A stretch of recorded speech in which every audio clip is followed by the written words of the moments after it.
everyone, my name's Annette and you may know me as Nettersplays. And today we're all talking about multiplayer games that we enjoy with only 2 players. And one of the games that I instantly thought of was the Castles of Burgundy. Now the Castles of Burgundy is one of my favorite games because it's made from my favorite designer, Stefan Feld.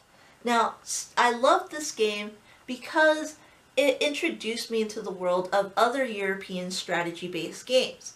This game is a game that I shared with my partner Mitch, and we really enjoyed it, and we really thought, well, what else is there? So this is the one game that kind of contributed to our interest in the hobby.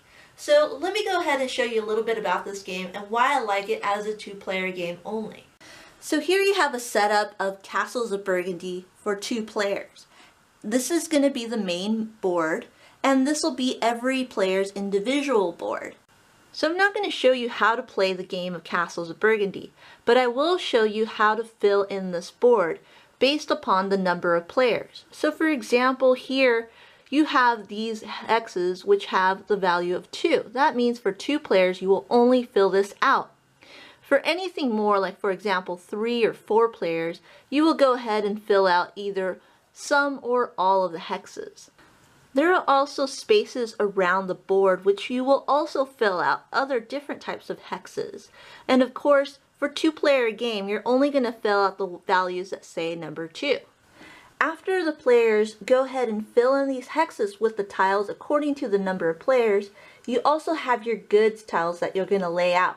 You're going to play a total of 5 rounds, and at the beginning of every round, you will go ahead and lay out all the good tiles that will be played for that round. So during the round, players will use whatever is laid out on this main board in order to take some of the tiles and place them in their estates. Every player will have their own player mat, and this is going to resemble their estate. All the different tiles that they acquire from the main board will go ahead and be placed on their construction area.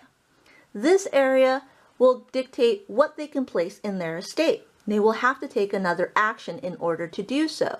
And it's all color coordinated so they know exactly where to place it.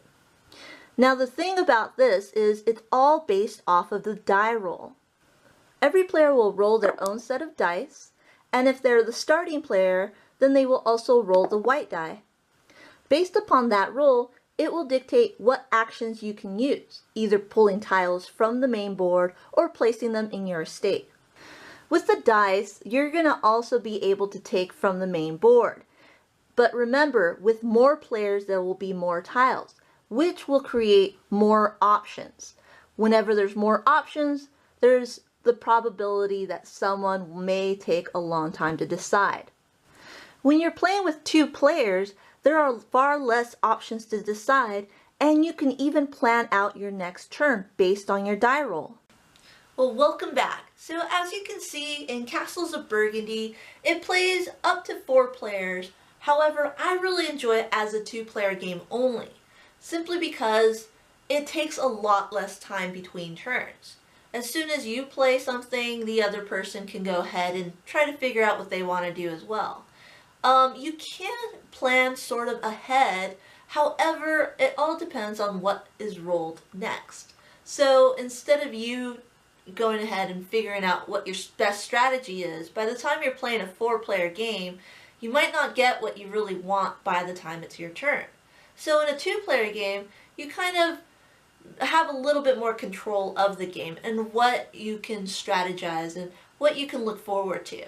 So that's why I really like this as a 2-player game only. It makes it a lot quicker, and it's a little bit more strategically sound for this game. Well, thank you so much for joining me, and I'll see you next time.